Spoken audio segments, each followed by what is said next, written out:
நம்ம ஸ்ரீவில்லிபுத்தூர்ல நின்ற நாராயண பெருமாள் கோயிலுக்கு போறோம். ஸ்ரீவில்லிபுத்தூர்ல இருந்து 30 மினிட்ஸ்ல இந்த கோயில் வந்துடும். சிவகாசியில திருத்தங்கல் என்ற ஊர்ல தான் இந்த கோவில் அமைந்துள்ளது. பேரு நின்ற நாராயணன் பெருமாள். இந்த கோயில்ல செங்க மலர் தாயார் நின்ற கோலத்துல இருப்பாங்க. இந்த கோவிலுமே தாயார் நிக்க மாட்டாரா? இல்லதான் கண்ணனுடைய பேரன் அனிருத்தனுக்கு கல்யாணம் நடந்துச்சான். திருமணம் ஆகாதவங்க இங்க வந்து வேண்டினால் திருமணம் ஆகுமா?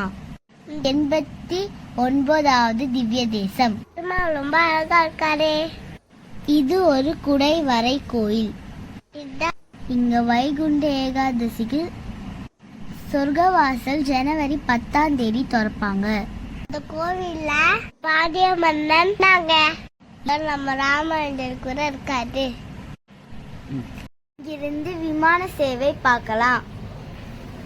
ரொம்ப அழகா இருக்குது. இங்க வந்து சாமி கும்பிட்டு போங்க. இந்த வீடியோ உங்களுக்கு பிடிச்சிருந்தா லைக் பண்ணுங்க, ஷேர் பண்ணுங்க, சப்ஸ்கிரைப் பண்ணுங்க. பாய். அடுத்து நம்ம வேற ஒரு கோயில்ல பார்க்கலாம். ஸ்ரீமதி ராமானுஜாய நமக.